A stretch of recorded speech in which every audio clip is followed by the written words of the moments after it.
Solar பேனல்லேருந்து வரக்கூடிய மின்சாரத்தை இந்த பேட்டரியில் கனெக்ட் பண்ணணும் அப்படின்னா அதுக்கு ஒரு எம்பிபிடி டிவைஸ் சேர்க்கணும். அந்த எம்பிபிடி டிவைஸ்லேயும் 10.5 தான் லோ பேட்டரியாக இருக்கும்.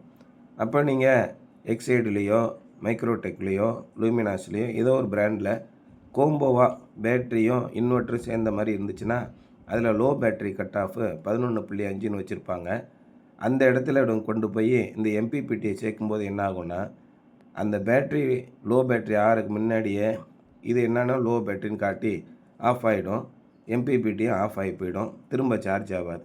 இந்த மாதிரி பிரச்சனைகள் வர்றதுனால இந்த இடத்துல ஏற்கனவே வீட்டில் இருக்கக்கூடிய அந்த நார்மல் யூபிஎஸ் பேட்டரியோடு சேரக்கூடிய ஒரு பேட்டரியை கொடுத்துருக்கோம்.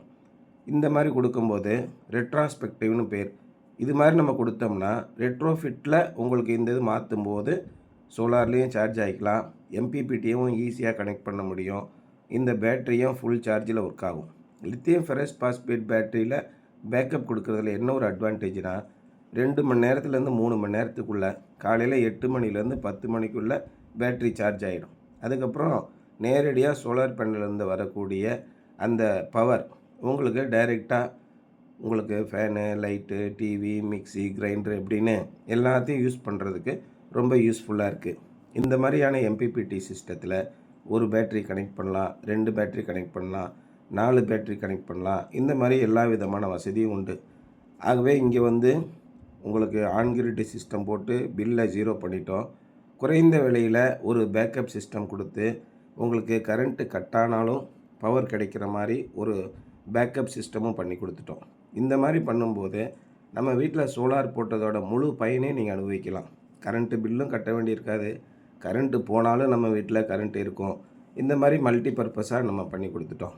இது மாதிரி பண்ணுறது தான் நமக்கு என்னென்ன வசதிகள் கிடைக்குதோ அத்தனையும் பயன்படுத்திக்குள்ள நமக்கு உதவியாக இருக்கும்.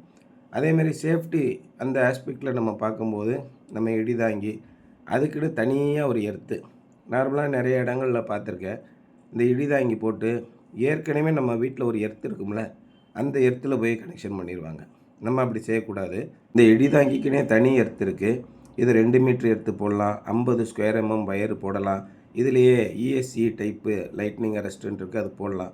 ஒன்றுக்கும் காசு வித்தியாசமாகும், விலை ஜாஸ்தியாகும். சிம்பிளாக இந்த மாதிரி ஃப்ராங்க்லின் டைப்பு போட்டாலே நம்ம வீட்டுக்கு போதும்.